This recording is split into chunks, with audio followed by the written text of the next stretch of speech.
성경 말씀 읽어드리겠습니다. 오늘 말씀은 창세기 8장 8절부터 17절까지 읽어드리겠습니다. 하나님이 노아와 그와 함께한 아들들에게 말씀하여 이르시되 내가 내 언약을 너희와 너희 후손과 너희와 함께한 모든 생물 곧 너희와 함께한 새와 가축과 땅의 모든 생물에게 세우리니 방주에서 나온 모든 것 곧 땅의 모든 짐승에게니라. 내가 너희와 언약을 세우리니 다시는 모든 생물을 홍수로 멸하지 아니할 것이라. 땅을 멸할 홍수가 다시 있지 아니하리라. 하나님이 이르시되 내가 나와 너희와 및 너희와 함께하는 모든 생물 사이에 대대로 영원히 세우는 언약의 증거는 이것이니라. 내가 내 무지개를 구름 속에 두었나니 이것이 나와 세상 사이의 언약의 증거니라. 내가 구름으로 땅을 덮을 때에 무지개가 구름 속에 나타나면 내가 나와 너희와 및 육체를 가진 모든 생물 사이에 내 언약을 기억하리니 다시는 물이 모든 육체를 멸하는 홍수가 되지 아니할지라. 무지개가 구름 사이에 있으리니 내가 보고 나 하나님과 모든 육체를 가진 땅의 모든 생물 사이에 영원한 언약을 기억하리라. 하나님이 노아에게 또 이르시되 내가 나와 땅에 있는 모든 생물 사이에 세운 언약의 증거가 이것이라 하셨더라. 우리는 지난 시간까지 창세기 6장 1절부터 10절까지를 중심으로 하나님께서 노아 시대에 노아를 선택하시고 부르신 일에 대하여 살펴보았습니다. 창세기 6장 1절부터 10절까지를 통해 우리가 살펴본 그동안에 여러 내용들이 있었는데 그리고 적지 않은 기간이었습니다. 그런 것들을 몇 줄로 간단히 요약하면 다음과 같습니다. 당시에 하나님의 백성인 셋의 후손들과 가인의 후손인 불경건한 계열의 사람들이 결혼한 일을 통해 세상이 급속도로 죄에 오염되었다는 사실입니다. 그렇게 해서 퍼진 죄들은 도저히 돌이킬 수 없을 만큼 세상을 죄로 가득 채워 나갔습니다. 이에 하나님께서는 세상을 물로 심판하여 세상 모두를 멸하시기로 결정하셨습니다. 이 하나님께서는 장차 120년 후에 세상을 물로 심판하시겠다는 사실을 노아에게 말씀하셨습니다. 그러나 이러한 심판 가운데서 하나님께서는 노아에게만은 은혜를 베푸셨습니다. 하나님께서는 왜 특별히 노아에게만 은혜를 베푸셨을까? 우리는 그 이유를 창세기 3장 15절부터 찾아보았습니다. 하나님께서는 창세기 3장 15절을 통해 장차 여인의 후손을 통해 세상을 구원하시겠다는 약속을 이미 에덴 동산에서 주셨습니다. 노아 시대에는 그 여인의 후손이 바로 노아였던 것입니다.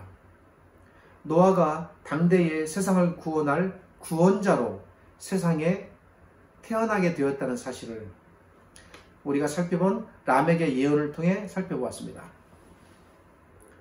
특별히 지난 주일에 말씀드리기를 라멕의 고백은 라멕 개인의 고백이 아닌 하나님께서 하실 일을 미리 보여주는 예언적 성격의 예언이라고 말씀드렸습니다.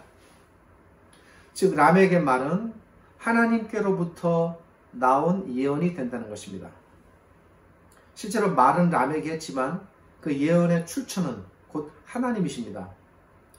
라멕의 말이 이렇게 하나님의 일을 알려주는 예언이기에 라멕의 말은 그러기에 신적 예언이라 할 수 있습니다. 그러기에 라멕의 예언은 그저 단순한 사람의 바람이 아니기에 반드시 성취되어야 한다고 말씀드렸습니다. 오늘 본문은 그런 라멕의 예언과 성취의 연관성을 보여주는 말씀입니다. 과연 하나님께서는 라멕을 통해 말씀하신 예언을 성취하셨는가? 오늘 본문이 그 증거가 된다고 말씀드릴 수 있습니다. 오늘은 창세기 7장과 8장을 건너뛰고 곧바로 창세기 9장으로부터 시작합니다. 창세기 7장과 8장도 물론 우리가 다뤄야 하는 중요한 내용들이 들어있지만 제가 넘어가려고 합니다. 창세기 7장과 8장은 홍수와 연관된 내용입니다. 창세기 7장은 홍수가 시작되는 내용이고 창세기 8장은 홍수가 끝나는 내용입니다. 이렇게 해서 홍수로부터 구원을 받은 노아가 무태에 나오게 된 후에 하나님께서 노아에게 주시는 말씀이 오늘 우리가 읽은 이 본문의 말씀이 되는 것입니다. 오늘 본문은 본문 자체로 우리에게 매우 중대한 의미를 담고 있습니다. 읽기만 해도 본문 자체가 중대한 의미를 준다는 것입니다. 뭘까요? 그것은 바로 하나님께서 람에게 입술을 빌어서 말씀하셨던 그 예언이 지금 성취되었다는 것을 보여주기 때문입니다. 하나님께서 주신 예언이 성취되었다는 말은 하나님께서 람을 통해 예언하게 하신 말씀을 이루셨다는 것입니다. 그것은 곧 하나님께서 노아를 통해 세상을 구원하시겠다는 약속을 이루셨음을 보여줍니다. 그리고 이렇게 하나님께서 세상을 구원하시겠다는 약속을 이루셨다는 것은 거슬러 올라가면 하나님께서 창세기 3장 15절을 통해 지난 주일에 저희가 살펴보았습니다.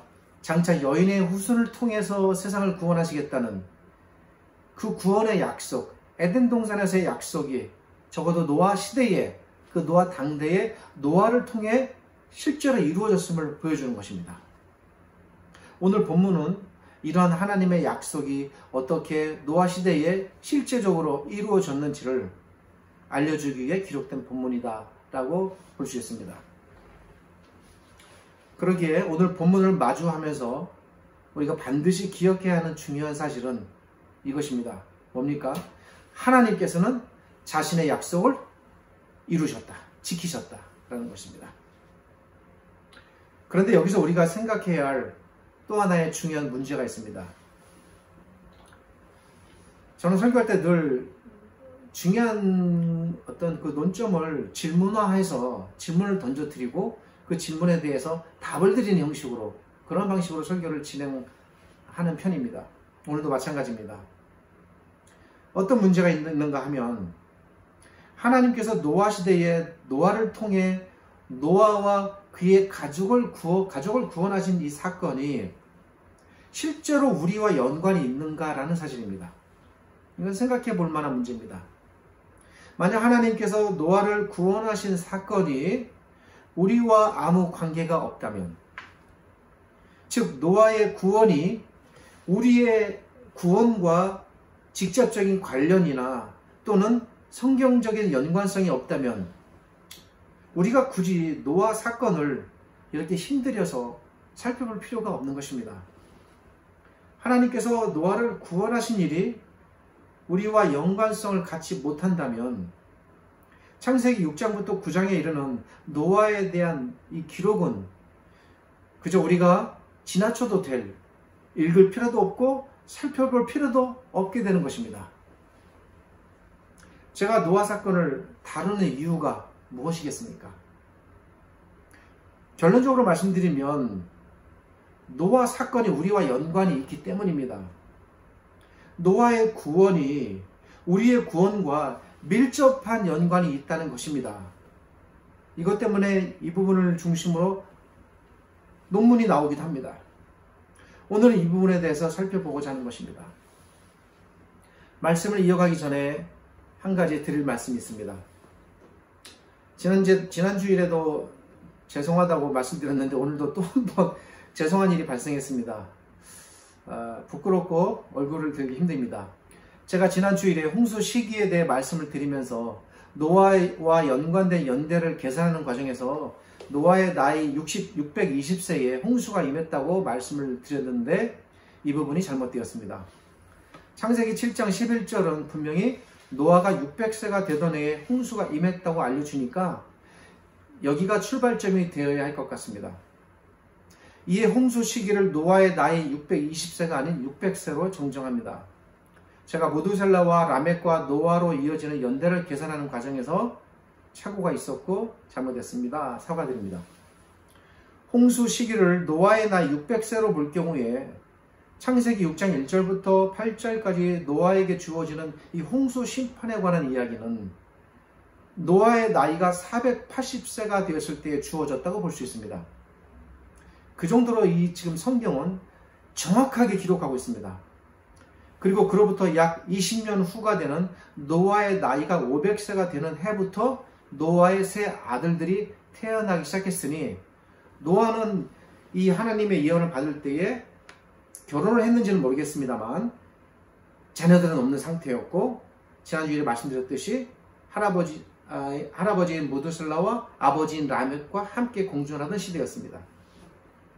노아에게 말씀이 처음 주어진 지 120년이 되던 해인 노아의 나이 600세에 홍수가 임하게 됩니다. 이렇게 정리하겠습니다. 제가 지난 시간에 창세기 6장을 다루면서 한 가지 말씀을 드린 중요한 내용이 있습니다. 그것은 당시 방주를 통해 비록 노아와 그의 가족이 홍수로부터 구원을 받았지만 이 구원 안에는 우리도 들어있다고 제가 분명히 그렇게 말씀을 드렸습니다. 그리고 그때 뭐라고 말씀드렸냐면 다음 시간에 왜 우리가 그 방주의 구원 속에 포함될 수 있는지 설명드리겠다고 말씀을 드렸는데 오늘 그것을 설명드리려고 하는 것입니다. 즉 노아의 구원 속에는 우리를 포함한 하나님의 모든 백성의 구원이 함께 들어있다는 것입니다. 문자적으로 해석하면 말이 안 됩니다. 이것이 무슨 말인가? 노아의 방주 안에는 분명 노아와 그의 가족들만 타고 있었는데 어떻게 노아의 구원 안에 우리가 포함될 수 있다고 볼 수 있는가? 이런 질문이 생기는 것이 당연합니다. 그러나 그렇지 않습니다. 하나님께서는 분명 노아를 통해 노아와 그의 가족만을 구원하신 것이 아닙니다. 이것이 하나님의 구원이라는 것이 갖는 성경 속에만 나타나는 아주 놀라운 구원의 특징입니다. 하나님께서는 노아의 방주를 통해 장차 나타날 하나님의 백성 모두를 다 염두에 두시고 그리고 노아를 구원하셨습니다. 노아를 구원하실 때 어떤 하나님의 목적이 있으셨다는 것입니다. 그 목적 속에 장차 태어날 하나님의 모든 백성이 들어있는 겁니다. 그러기에 노아의 구원 속에 우리의 구원도 들어있다고 보는 것입니다. 뒤집어 얘기해서 노아의 구원이 없으면 어떻게 되는 겁니까? 우리의 구원도 없는 것입니다. 노아의 구원이 존재했기에 그걸 통하여 우리의 구원도 존재하게 되는 것입니다. 그러기에 노아의 구원이 우리의 구원과 밀접하게 연관되어 있다라고 말씀드릴 수 있는 것입니다. 자, 그럼 우리가 생각해 볼 것이 이것은 하나의 이제 결론적인 답이고, 그렇다면 이 노아의 구원이 어떻게 해서 우리의 구원과 연관될 수 있는가? 이런 과정도 좀 생각해 보아야 하겠습니다. 이에 대해 분명히 증거해주는 하나님의 말씀이 우리가 읽은 오늘 이 본문이 됩니다. 하나님께서 노아를 무트로 나오게 하셨습니다. 그리고 노아에게 말씀하시기를 앞으로 다시는 세상을 물로 멸하지 않겠다라고 말씀하셨습니다. 그런데 여기서 하나님께서 세상을 물로 멸하지 않으시겠다고 말씀하시는 이 말씀이 물론 노아에게 하시는 말씀입니다만 노아가 살아있는 노아의 생존 기간에만 효력을 발생하는 그런 말씀인가라는 것입니다. 아닙니다. 여기서 하나님께서 세상을 다시는 물로 심판하지 않으시겠다고 말씀하실 때 여기서 하나님께서 말씀하시는 기간은 노아가 살아있는 노아의 생존 기간만을 지금 염두에 두고 하시는 말씀이 아니라 비록 노아가 살다가 죽고 난 이후에도 그의 생존 기간을 넘어서서 앞으로 세상에 존재하는 모든 기간 동안 그렇게 하시겠다는 것입니다. 즉 이 말씀은 땅이 존재하는 한 결코 하나님께서 다시 세상을 물로 심판하는 일은 없겠다라는 말씀입니다. 이에 대해 11절은 이렇게 말합니다. 땅을 멸할 홍수가 다시 있지 아니하리라. 노아 생존 시기만 이렇게 하시겠다는 것이 아닙니다. 그런데 세상을 다시는 물로 멸하지 않으시겠다고 하나님께서 말씀하실 때 제가 말씀드린 이러한 의미를 알게 해주는 본문 안에 중요한 두 단어가 등장합니다. 두 요소입니다. 이제 그것을 살펴보려고 하는 것입니다. 그것은 바로 언약과 무지개입니다. 이 두 단어가 본문 안에 모두 들어있습니다. 오늘 설교 제목이 그래서 언약과 무지개입니다. 오늘은 이 두 단어 중에서 이 언약에 대해서 생각해보고 다음 시간에 무지개에 대해서 살펴보려고 합니다. 먼저 언약이라는 말을 살펴보겠습니다. 성경 전체에서 언약이라는 말이 최초로 등장하는 곳이 이 창세기 9장에서 하나님께서 노아에게 말씀하시는 이 내용 가운데 나타납니다. 언약이라는 용어에 대해서는 사실은 많이 제가 설명을 드렸었습니다. 이전에 창세기와 출애굽기 그리고 예레미야서 등을 다루면서 설명드린 바가 있는데 오늘 노아와 연관해서 여기에 등장하는 언약의 의미를 간략하게 말씀드리려고 합니다. 언약이라는 단어가 갖는 의미는 그거를 그 단어적 의미, 그 다음에 문화적 의미, 그 당시 역사적 의미, 성경적 의미 이런 것들을 다 생각한다면 언약이라는 것 자체만을 하나의 주제로 우리가 많이 생각해 보아야 할 굉장히 포괄적이고 다루어야 할 내용들이 많지만 그런 것들을 제가 다 말씀드리자는 것이 아닙니다. 다만 오늘은 언약이라는 이 말이 왜 노아에게 주어졌는가? 자, 노아와 연관해서만 생각해 보려는 것입니다. 언약 안에는 매우 중요한 두 가지 의미가 항상 따라다닙니다. 항상 들어있습니다. 그것은 첫째로 하나님께서 자기 백성을 결코 버리지 않으시겠다는 하나님의 구원이 늘 언약 안에 담겨 있다는 것입니다. 그러니까 언약이 주어졌다라는 것은 뭐 복잡하게 생각하지 맙시다. 쉽게 말씀드리면 하나님께서 구원하시겠다라는 말입니다. 언약이 주어졌다는 것은 하나님께서 결단코 버리지 않으시겠다는 말씀입니다. 그러니까 하나님께서 우리와 그리스도를 통해서 언약을 맺으셨다라고 성경은 말하는데 뭡니까? 하나님께서 우리를 구원하셨다. 결코 버리지 않겠다라는 거예요. 이것이 언약 안에 담겨 있는 겁니다. 그러기에 언약이 주어졌다는 것은 하나님의 구원이 주어진다는 것이고 다른 말로 표현하면 하나님의 백성으로 삼으셨다는 말입니다. 이러한 구원의 의미가 언제나 언약 안에 담겨있는 중요한 요소가 됩니다. 둘째로 언약 안에는 언제나 이걸 어떻게 표현할까 좀 고민을 했습니다만 이제 이 관련 서적에는 다른 표현도 있어요. 계대적 의미라는 표현도 있는데 조금 어감이 제가 안 좋고 그 다음에 의미 전달이 조금 약간 어려운 것 같아서 제가 나름 이것을 계승적 의미라고 한번 표현해 봤습니다. 언약 안에는 언제나 이 계승적 의미가 포함되어 있습니다. 이 말이 무슨 말씀인가 하면 언약은 하나님께서 누군가 언약을 맺으시는데 그 언약을 맺을 때에 그 당사자 개인만을 위해서 맺으시는 것이 아니라는 것입니다. 성경의 중요한 언약들이 이제 성경이 진행이 되면서 순차적으로 계속 등장합니다. 여러 언약들이 등장하는데 성경에 등장하는 이런 모든 언약들 속에는 언제나 빠짐없이 항상 계승적 의미가 들어있습니다. 보겠습니다. 아브라함 언약이 그렇고 모세 언약도 그렇고 다윗 언약도 그렇고 예수 그리스도를 통해 나타나는 새 언약도 그렇습니다.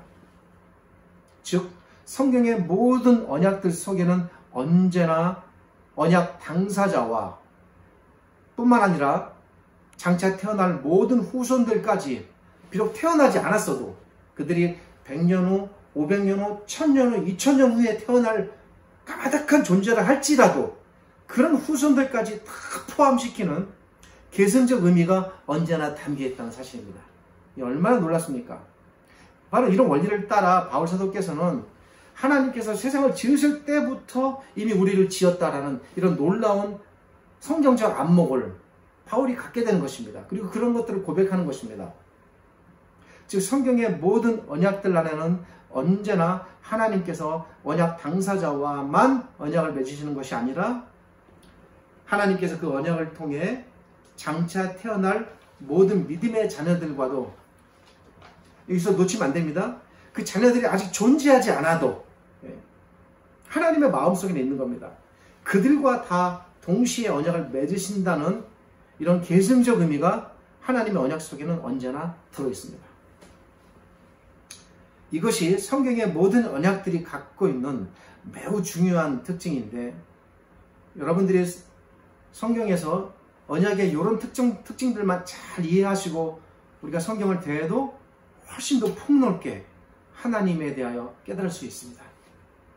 이런 중요한 특징이 오늘 본문 안에서 노아 언약을 통해서 그대로 드러나는 것입니다. 이렇게 생각할 때에 우리는 하나님께서 노아와 맺으신 이 언약이 노아와 그의 가족뿐만 아니라 장차 노아를 통해 이 땅에 태어날 모든 노아의 후손들과도 맺어지는 계승적 언약이 된다는 사실을 알 수 있습니다. 근데 여기서 중요한 게 있습니다. 그럼 여기서 말하는 노아의 후손들이 누구냐라는 것이요. 혈통적으로는 유대인들이고 이스라엘인들이고 히브리인들입니다. 그럼 노아의 후손이 그들인가? 우선 9절은 분명히 이렇게 말합니다. 내가 언약을 너희와 너희 후손과 세우겠다. 아직 후손은 태어나지 않았습니다. 기껏해야 노아의 세 아들뿐입니다. 그리고 그 아들의 아들도 없습니다. 손자도 없습니다. 그런데 후손과 세우겠다고 말씀하십니다. 계승적 의미를 말하는 것입니다. 그렇다면 아까 제가 질문드렸듯이 여기서 말하는 노아의 후손은 누구인가? 이스라엘인들, 히브리인들, 유대민족을 지금 염두에 두고 하시는 말씀인가? 자, 성경을 들어가 보겠습니다. 구약시대를 넘어서서 신약으로 넘어오면서 진정한 아브라함의 혈통이 무엇인가에 대한 뜨거운 논쟁들이 있었습니다. 이 문제에 대해서 세례자 요한이 정확하게 짚어냈고, 그리고 마침내 예수님께서 종집을 찍으셨습니다. 진정한 아브라함의 후손이 누구인가? 성경은 말합니다. 하나님의 모든 자녀들이 다 아브라함의 후손이 될 수 있다라고 말합니다. 과연 우리가 아브라함의 후손이 될 수 있습니까? 우리가 혈통적으로 아브라함의 후손이 아닙니다. 그러나 우리가 아브라함의 후손이 될 수 있는 근거는 혈통의 차원을 넘어서서 우리가 아브라함의 믿음을 따르기 때문입니다. 여기서 중요한 게 아브라함의 믿음입니다.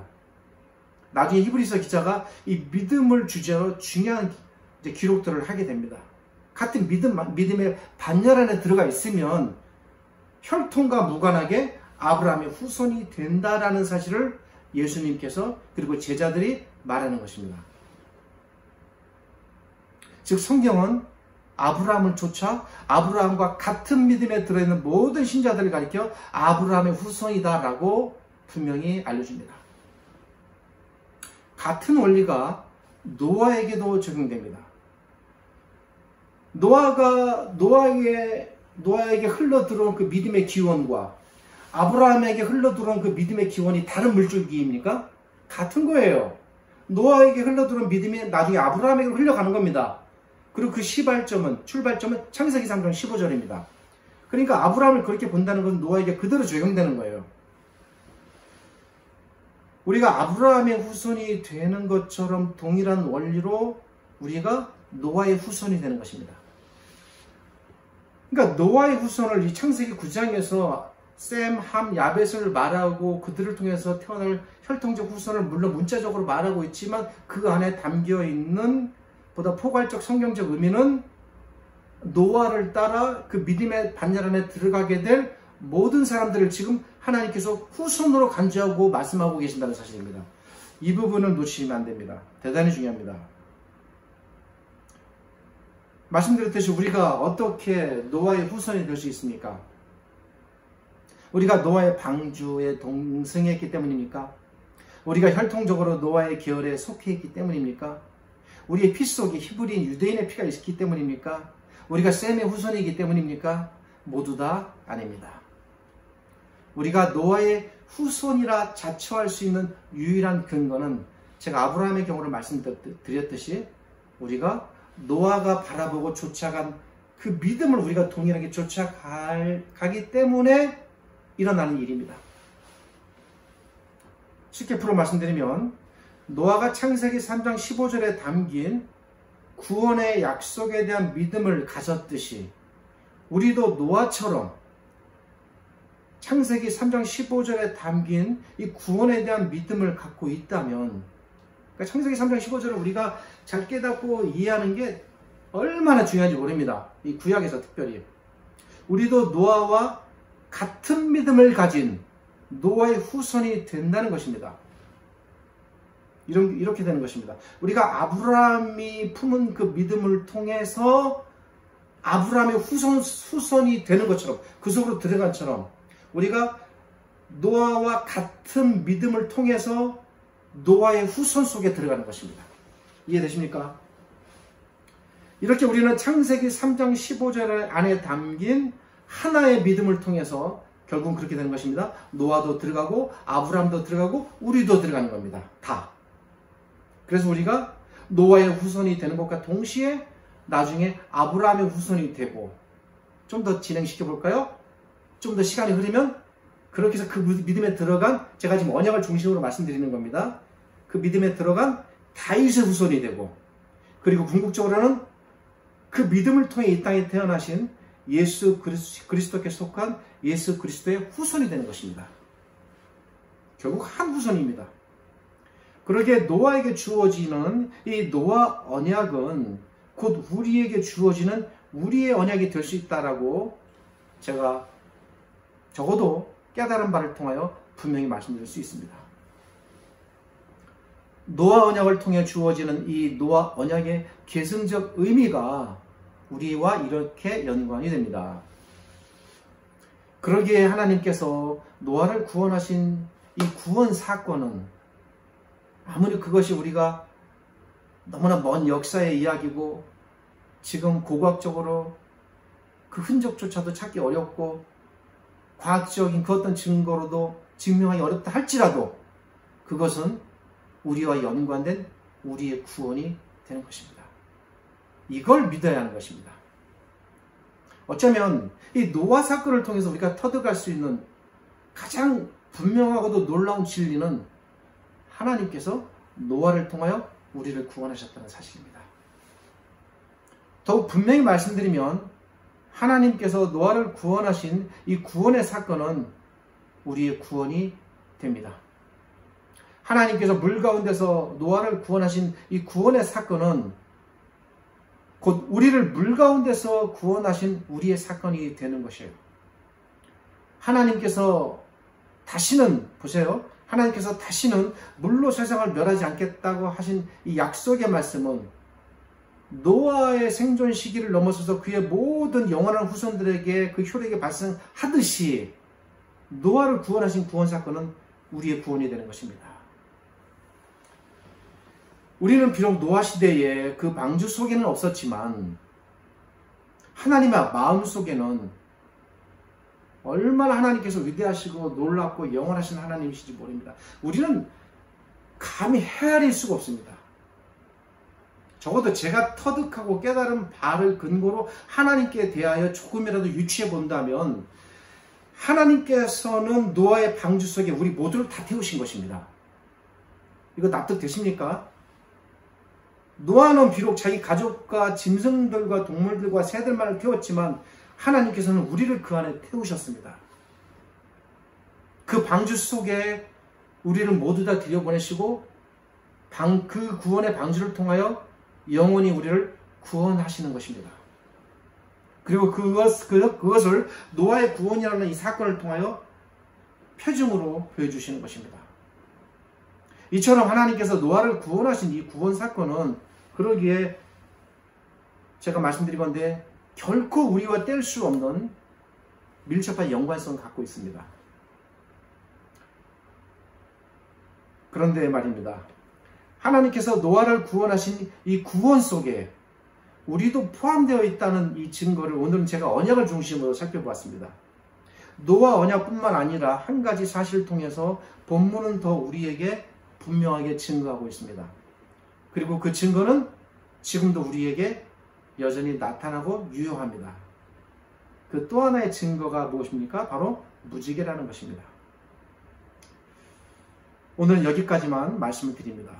다음 시간에 그렇다면 본문에 등장하는 무지개의 의미는 무엇이며, 그리고 이 무지개가 언약과는 어떤 연관성을 갖고 있으며, 그리고 이 무지개의 등장이 노아와 우리 사이를 어떻게 연관시켜 주는지 살펴보겠고, 그리고 특별히 이 무지개가 하나님 자신과는 어떤 연관을 맺고 있는지도 살펴보겠습니다. 몇몇 짧은 구절이지만 하나님께서는 이 무지개를 통하여 굉장히 많은 내용들을 함축적으로 지금 말씀하고 계십니다. 그래서 다음 시간에는 이 무지개를 중심적인 소재로 삼고 계속해서 어떻게 노아를 구원하신 구원 사건이 우리와 좀 더 밀접한 연관을 맺게 되는지 이제 한 단계 더 들어가서 살펴보도록 하겠습니다. 마치겠습니다. 적용은 다음 주에 여기까지 말씀드리고 이 본문이 주는 적용의 말씀을 드리도록 하겠습니다. 수고하셨습니다. 기도하겠습니다. 하나님 감사합니다. 오늘 이 말씀을 통해서 우리 하나님께서 얼마나 놀랍고 자비로우시고 우리가 감히 헤아릴 수 없는 그 끝이 보이지 않는 무한하신 분임을 제가 깨닫습니다. 어떻게 우리 하나님께서 노아와 그의 가족을 구원할 때 그것을 하나의 증거로 삼아 이 땅의 모든 하나님의 백성들을 구원하실 생각을 품으셨는지, 그리고 우리들까지 염두에 두시고 노아를 구원하셨는지 헤아리기 힘듭니다. 다만 우리는 이 하나님의 말씀을 믿음으로 받아들일 뿐이고 저희들에게 베푸신 이 큰 은혜를 기뻐하며 감사할 뿐입니다. 이 하나님의 말씀 앞에 우리 모두 무릎을 꿇고 높이 받들며 찬양과 경배로 하나님의 말씀을 받아들이고 하나님을 높이기 원합니다. 지금은 우리 주님 예수 그리스도의 은혜와 저희를 지극히 사랑하시는 아버지 하나님의 크신 사랑과 오늘도 이 말씀으로 저희를 깨닫게 하시고 진리 가운데로 이끌어 주시는 성령 하나님의 함께 하심이 이 말씀이 전파되고 읽혀지는 모든 곳마다 하나님께 대하여 깨닫는 기쁨과 하나님께서 주시는 구원의 기쁨이 각 개인과 가정에 가득하고 넘쳐나게 나는 그런 거룩하고 복된 주일이 되기를 우리 주님 예수 그리스도의 이름으로 축복하며 기도드립니다. 아멘.